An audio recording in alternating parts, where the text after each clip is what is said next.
Eternal Father, I offer you the body and the blood.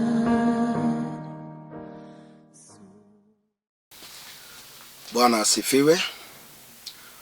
Nashukuru Bwana kwa sababu ya asubuhi ya leo. Nimeona Bwana amefanya maajabu ili tupatane tena siku ya leo. Ni rehema ya Bwana ili tupatane kwa asubuhi ya leo. Sio ati sisi ni wazuri sana, lakini kupitia mapenzi lake Bwana ameona ni vyema atupatie nafasi tena ili tupate nafasi ya kushukuru jina lake. Wacha nichukue dakika moja tushukuru Bwana na wewe pamoja, ili tuone ujumbe gani Bwana ametuandalia kwa meza ya leo. Sio kawaida upate hii nafasi. Sio ati wewe ni vyema kuliko wengine, lakini ni rehema ya Bwana ili atupatie nafasi njema kama hii ili tushukuru jina lake. Hiyo ndio sababu nitasema inua mkono wako mahali popote uko. Inua tu mkono juu ili tushukuru Bwana pamoja na wewe, kwa sababu ni asubuhi njema ambaye Bwana ametupatia nafasi. Si ati sisi ni vyema, lakini kwa rehema yake. Mama, inua mkono juu. Asante sana ndugu, inua mkono juu. Asante sana. Asante sana kijana, nimeshukuru. Asante sana msichana, kwa sababu ni rehema ya Bwana. Wacha tushukuru Bwana kwa sababu ya asubuhi ya sahi. Asante Mfalme, tumekushukuru jina lako. Unafaa sifa na shukrani ili tuone siku ya leo. Wengi wako mchari, wengine wako kwa kitanda ya wagonjwa, wengine hawakupata hii nafasi ambayo umetupatia Jehova. Tumeona huruma wako, tumeona muujiza kuu. Tumeshukuru jina lako Bwana. Wakati tumekaa hapa, utupatie nena ambaye tutanena. Na Jehova, asante sana kwa kutupatia siku ya leo. Nimekushukuru na nimesema ni asante. Tazama watu wako ambao wako safarini. Tazama wale wanaenda kazini. Tazama wale wanaenda biashara. Na tazama wale wako hospitalini. Usisahau wale wako na shida mbalimbali.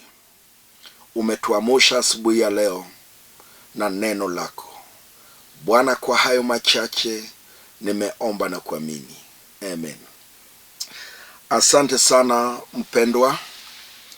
Ni rehema ya Bwana vile nimesema, ili tupate nafasi kama hii ili tushukuru Bwana. Nimeona jinsi Bwana amekuamsha. Ni rehema ya Bwana. Bwana amenituma na ujumbe mzuri kwa wale wananiona kwa siku ya kwanza. Kwa majina naitwa Askofu Francis Opell. Natoka katika kanisa cha African Revival Center of East Africa. Inapatikana mahali pengi hapa Kenya, lakini kwa sasa niko hapa Nairobi. Napatikana hapa Kioi. Ukitaka kujua branch yetu mahali popote, tutaelewana.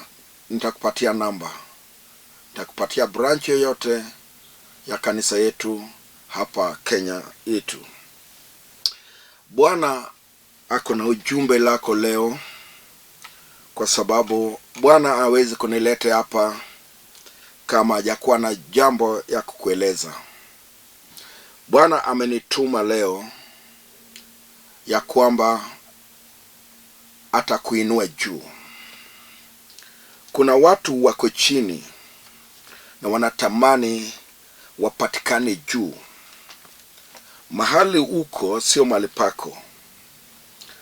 Kuna kitu ambaye imekuweka unatezeka hapo chini. Ukiwa chini Hapo chini mahali huko ni mahali pa Saitani. Mambo ya Jehova amejiandaa na ameandaa mambo mazuri.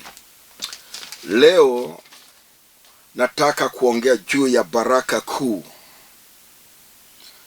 Kuna baraka ambaye inafaa upate, na hizo baraka huwezi pata mahali na kuona. Hapo mahali huko sio mahali inafaa ukae.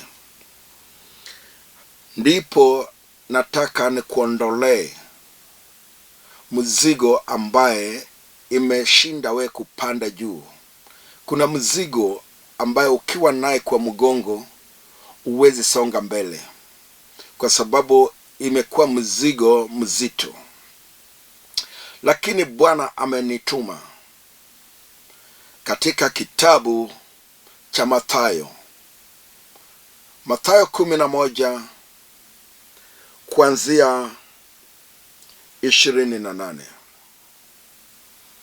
Bwana ako na ujumbe kidogo, kwa sababu kuna watu wamelemewa katika hii safari. Kuna watu wamelemewa na mzigo katika safari yao. Wengine wamelemewa na mzigo katika safari ya kazi, ametafuta amechoka. Wengine wamelemewa na mzigo katika safari ya ndoa, amejaribu zinavunjika. Wengine wamelemewa na mzigo katika mjengo, hawana manyumba, hawana boma. Wengine wamelemewa na mzigo ya kibiashara, amejaribu zinaanguka. Kuna siku moja Yesu aliwaona kwa huruma, mpaka machozi ya Yesu karibu itoke. Jinsi watu wamelemewa na mzigo. Wengine walilemewa na mzigo za magonjwa, mpaka madaktari wanapima na wanasema waoni chochote. Wamewekewa mashini kwa mwili. Wengine wameenda Nairobi Hospital, Aga Khan, Kenyatta, private, lakini majibu haijapatikana mpaka wa leo. Yesu aliwaona na akakuwa na huruma sana juu ya maisha yao.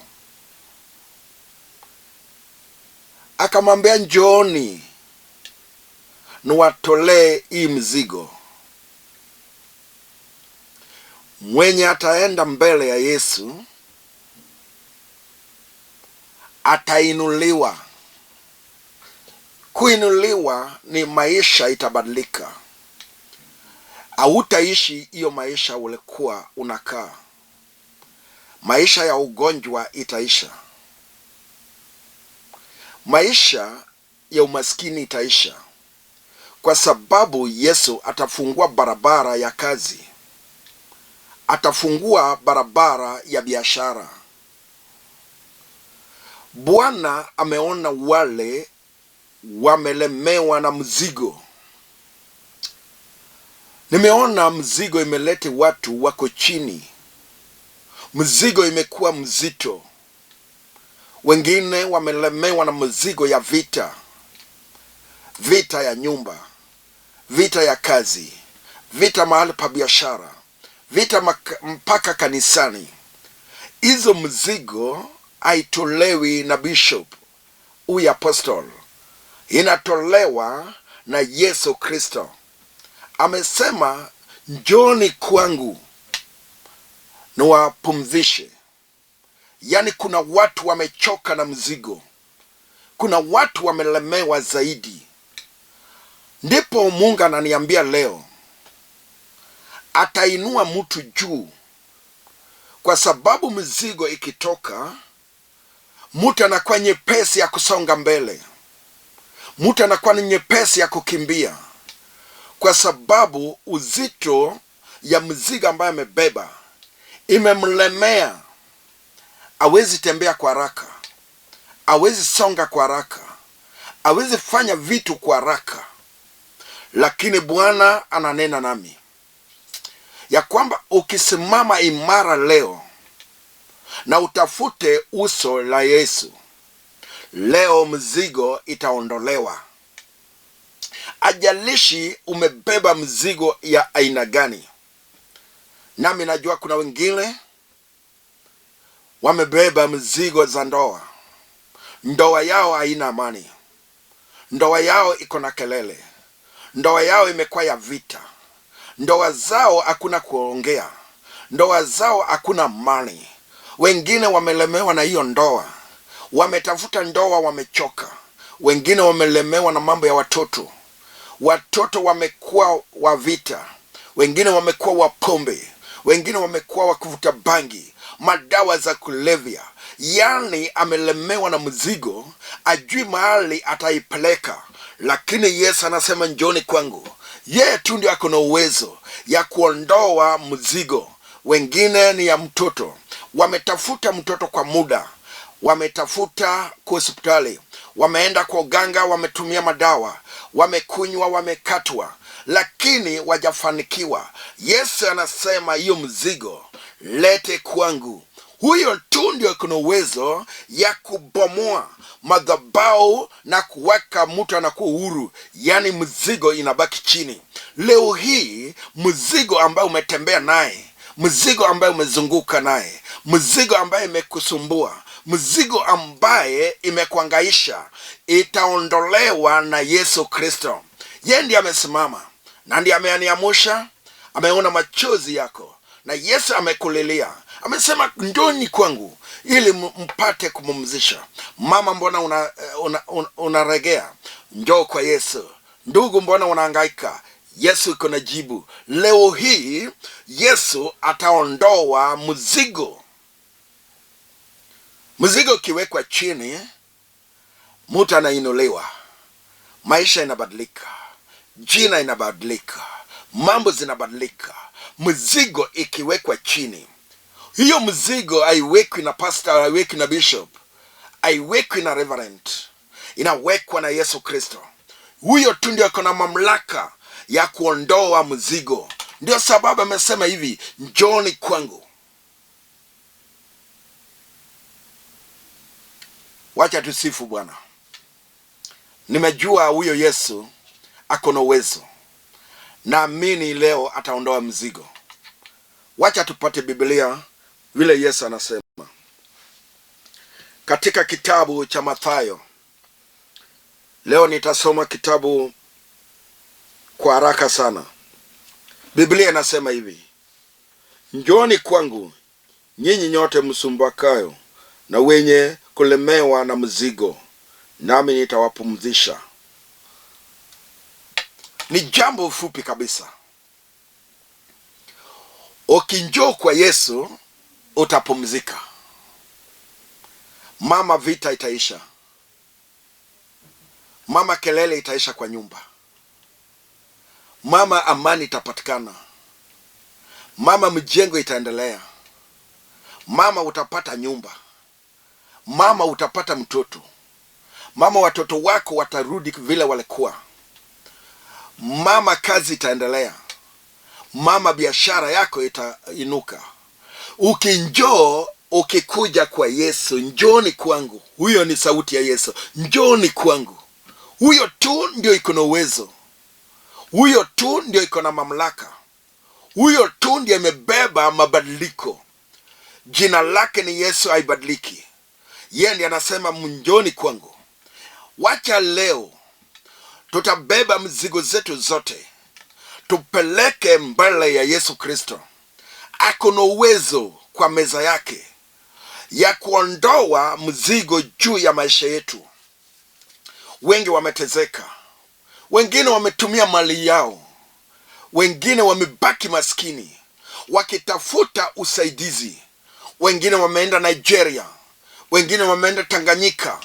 Wengine juzi walikuwa Mombasa. Wengine wameenda sehemu mbali.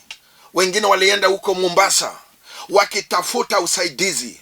Lakini Biblia inasema, Yesu anasema njoni kwangu. Wacha sisi wote leo na asubuhi ya saa hii tubebe mzigo tupelekee Bwana Yesu. Yeye tu ako na mamlaka. Ajalishi ni jambo gani ambaye inakusumbua, hata kama ni magonjwa, beba magonjwa zote. Yesu anakuona, alikuhurumia, alikutazama, akaona machozi yako. Yesu akakurumia, akasema njoni. Mbona tunaketi? Wacha tubebe mzigo, tupelekee huyo Yesu. Ako na mamlaka hata asubuhi ya leo. Mwenye ataamini kwa jina lake, maisha yake itabadilika. Mwenye ataamini kwa jambo hii, mambo zake zitabadilika. Mwenye ataamini kwa jina la Yesu, nyumba yake itaamuka. Mwenye ataamini Yesu anaondoa mzigo, watoto wake watabadilika.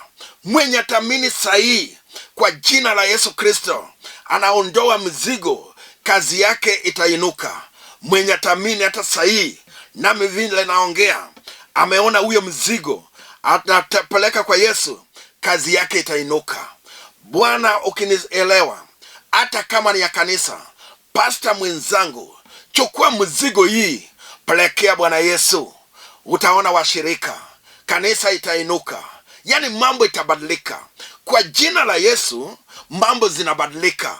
Bora upeleke hiyo mzigo. Wengine wamekwama na mzigo. Hata akisikia Yesu anataka mzigo yako, ambaye imemweka chini, amenyamaza na mzigo. Anasema hii mzigo, wacha niongoje ubiri ya next week.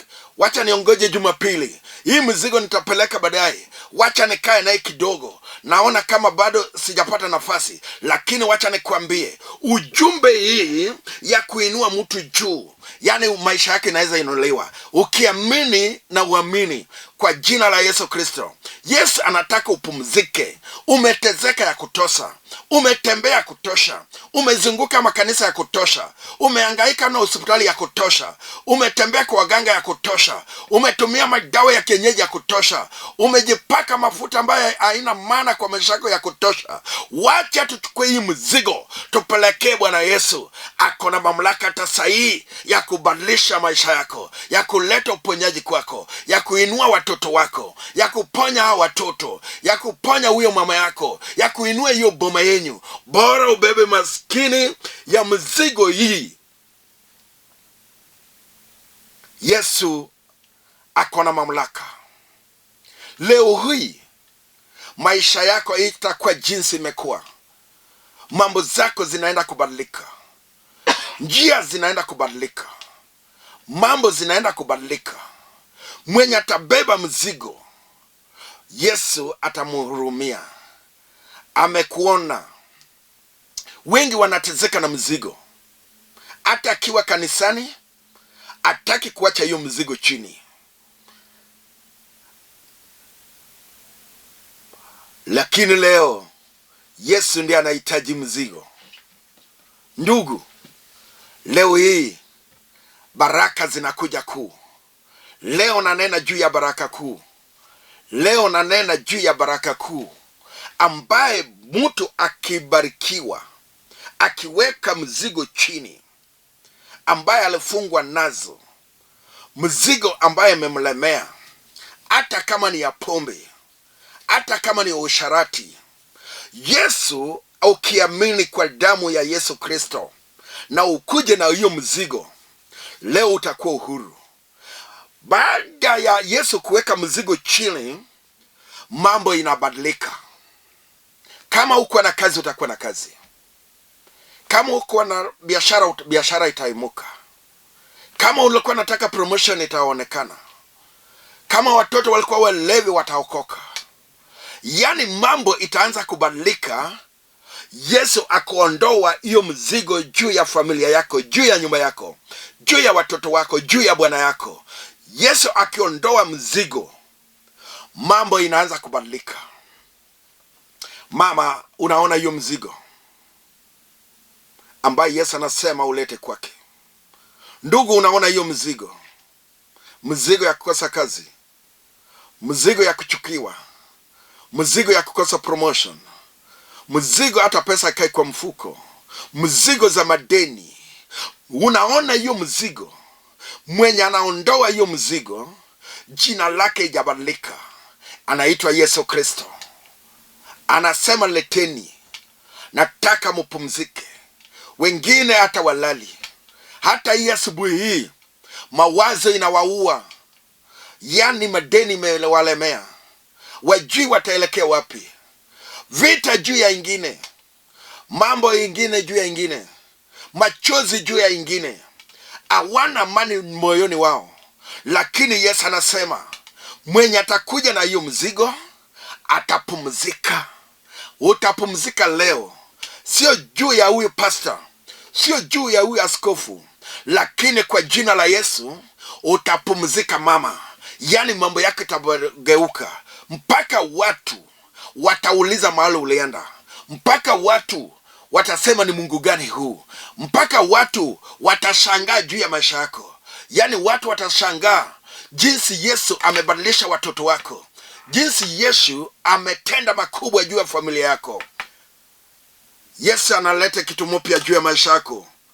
Baada ya mzigo kuwekwa chini, kwa wale wamelemewa na mzigo, basi maisha inabadilika. Unaona hii mzigo, umetezeka ukitafuta mtoto. Mwenye iko na store ya watoto ni Yesu Kristo. Akikubariki mtoto inapatikana, kwa sababu akona njia, akona uwezo, akona mamlaka ya kuvunja na kuondoa madhabahu ambaye zimekufunga. Mama, ebu guza hiyo tumbo. Tumbo hiyo iko na mtoto. Yesu anapeana. Ebu andika chini. Leo hii umetafuta kazi kwa muda. Ukiweka mzigo chini, Yesu akiweka chini, unaandikwa. Kuna kalamu anakuandika leo. Kuanzia leo maisha yako itabadilika. Umetezeka kwa hiyo ndoa, umekuwa na vita, hakuna amani. Umejiuliza uotoke kwa ndoa, ujinyonge kwa ndoa, uelekea wapi? Yesu kuna jibu. Utaishi hapo leo, kwa sababu hiyo mzigo ya vita na kelele imeondolewa. Haiondolewi na pastor, inaondolewa na Yesu. Yesu anaogopa mwenye anapiga goti chini. Yesu anaogopa mwenye anaongea na yeye. Yesu anaogopa kuona machozi. Akiona machozi, maisha inabadilika. Akiona goti, maisha inabadilika. Akiona mdomo inaongea, maisha inabadilika. Mwenye atachukua hatua ya kupiga goti na kuongea na Yesu na kutoa machozi, maisha yake itakuwa vile ilikuwa, itakuwa na mabadiliko. Wacha nikueleze, nimeona watu wengi, hata simu nimepokea mengi, baada ya kusikiza ujumbe ambaye napeana, na mtu anaamini kwa goti na machozi na kuongea na huyu Mungu, maisha inabadilika hapo hapo. Hata leo hii Yesu atatoa mzigo ambaye amekulemea, ambaye amekufunga, ambaye amekutesa, ambaye watu wamenena maovu juu ya maisha yako. Lakini ukiamini kwa jina la Yesu Kristo, maisha yako inabadilika. Hautatembea jinsi ulikuwa unatembea, utatembea kwa barabara ingine, barabara ya baraka, barabara ya kuinuliwa, barabara ya baraka kuu. Sijui kama naenda kwa upesi, sijui kama nakupeleka kwa mbio, sijui kama unaelewa jinsi mahali tunaelekea, sijui kama unaanza kuona uso ya Yesu, sijui kama kuna jambo unaona asubuhi ya leo ambaye imekutesa, sijui kama kuna kitu unaona kweli kama huyu nabii, huyu pastor, huyu bishop, huyu apostle anaongea juu ya mzigo. Nimeona mzigo hapa kwangu. Hii mzigo imetutesa. Hii mzigo imekula mali yetu. Hii mzigo imeleta umaskini. Hii mzigo imeleta vita. Hii mzigo imeleta hakuna amani. Hii mzigo tutawachia Yesu leo. Ndugu, wale wameona mzigo watapona katika mkono ya iblisi, yani mkono ya Saitani. Imewatesa. Wengi wameuza mali, wengine wamekuwa auctioneers juu ya hii mzigo. Imelete mali zimeenda. Wengine juu ya hii mzigo sahii wanabambana na kesi kotini, wako na kesi kotini kwa sababu mzigo hii imelete kesi kubwa juu ya hii nyumba. Hii mzigo imelete, umekuwa na lawyer 3 juu ya hii kesi moja. Lakini ukiamini kwa jina la Yesu Kristo ambaye amesema njooni kwangu niwapumzishe.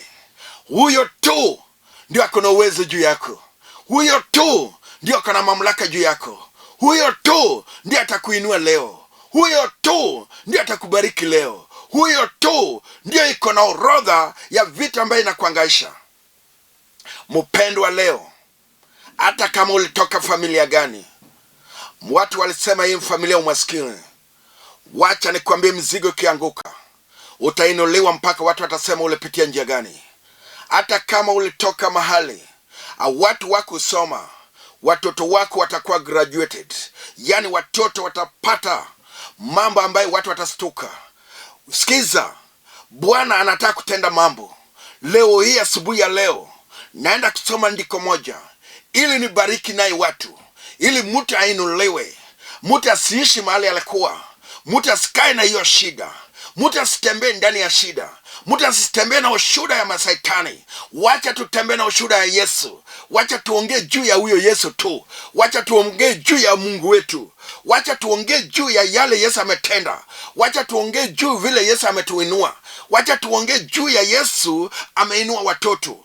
Hiyo ndio shuhuda ambayo itapatikana leo, kwa sababu huyo Mungu amenituma hapa, anataka kuinua wewe juu. Mzigo inatolewa. Mzigo ikitolewa, maisha inabadilika. Huyo Mungu wetu anataka kufanya mambo. Kuna ujumbe moja naenda kuomba naye Mungu. Yani kuna ujumbe moja nataka kuongea kwa neno mbili, ili nikuweke kwa mkono wa Bwana. Leo hii Bwana alinituma na jambo fupi sana. Akuinue juu. Baada mzigo kuachwa chini, maisha yako ipande, ili watu wasituke. Maisha yako inapanda sasa. Maisha yako haitakuwa jinsi ilikuwa. Hii ni wiki ya pili ya Novemba. Wasaitani wanaona jinsi wamekutesa Januari mpaka saa hii. Mlango zote zimefungwa. Hakuna mahali unaingia unakubaliwa. Hakuna mani umepata kutoka Januari mpaka saa hii. Hakuna mani ya kibiashara. Biashara umefungua nyingi kutoka Januari mpaka saa hii, zinaanguka tu chini. Mzigo ambaye uliwekewa imelete sasa unaanguka chini. Yesu anasema njoo kwake ili upate kupumzishwa. Sasa hivi Bwana anaenda kutenda makubwa.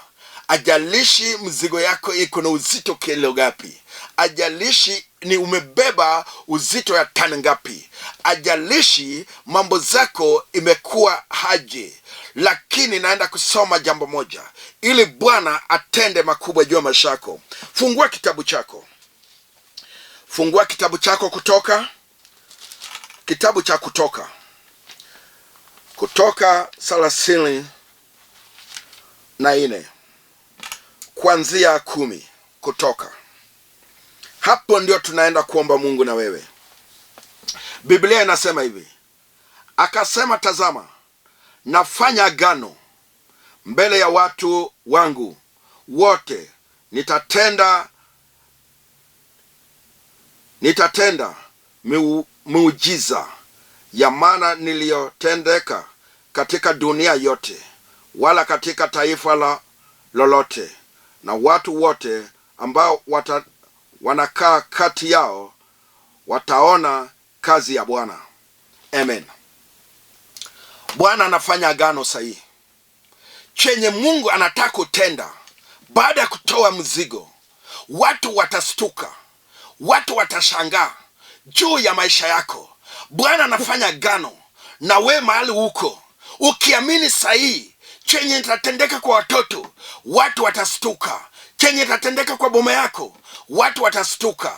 Chenye naenda kutendeka juu ya kazi yako, watu watastuka. Wenye wataona watashangaa yale inaenda kutendeka. Dunia watastuka wakiona maisha yako imebadilika, wakiona jinsi umeponywa, wakiona jinsi maisha yako imebadilika, wakiona mambo yako imegeuka. Watu watashangaa. Hebu inua mikono mahali huko, aanze kuamini sasa, kwa sababu mambo imegeuka. Yesu anafanya agano. Mungu anafanya agano na wewe. Yani mambo inaenda kubadilika. Mambo inaenda kuwa tofauti juu ya watoto wako, juu ya boma yako, juu ya kazi yako, juu ya biashara yako, juu ya ndoa yako, juu ya mambo zako. Mambo inageuka.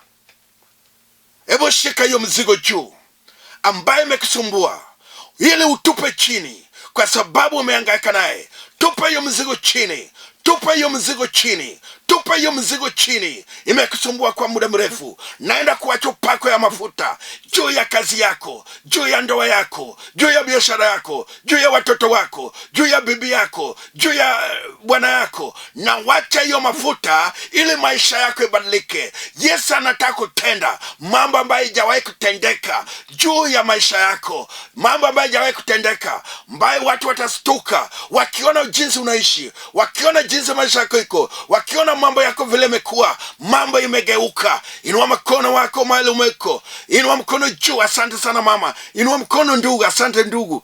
Bwana anaenda kutenda. Naenda kuacha mafuta, naenda kuacha upako, naenda kuacha nguvu ya Yesu, naenda kuacha mambo makubwa juu ya maisha yako. Umetezeka sana. Weka mzigo chini, weka mzigo chini, weka mzigo chini, kwa sababu Yesu amesema, wekeni mzigo chini, njoni kwangu. Asante. Naenda kuomba. Amini, amini. Inua mkono juu, inua tu mkono juu, inua mkono wote, inua yote. Thank you Lord. Inua yote ndugu, inua. Wacha kuogopa. Inua kijana, inua mkono. Yes mama, inua. Asante. Ongea na Yesu dakika moja na wacha mafuta hiyo ili mzigo ibaki chini. Yesu anachukua hizo mzigo zote. Maisha yako inakuwa uhuru. Bwana wa rehema, huyo mama, huyo ndugu, huyo mtoto ametezeka, amehangaika, mzigo mkubwa imemlemea, na wacha upako, na wacha hiyo mafuta juu ya maisha yake. Kuanzia sasa hivi maisha yake imebadilika. In Jesus name I pray now and I believe. Mungu ametenda maisha yako, jina lako imebadilika, na ukue na amani ya Bwana milele na milele. Amen. Mwenye alikuwa anaongea na wewe ni Askofu Francis Opell. Namba yangu ya simu 0720863911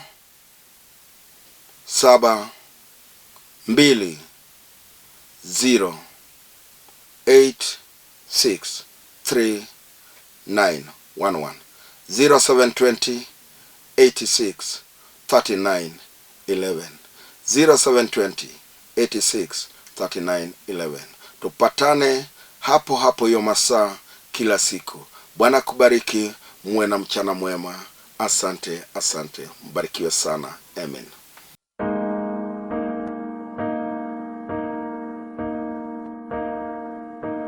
Eternal Father, I offer you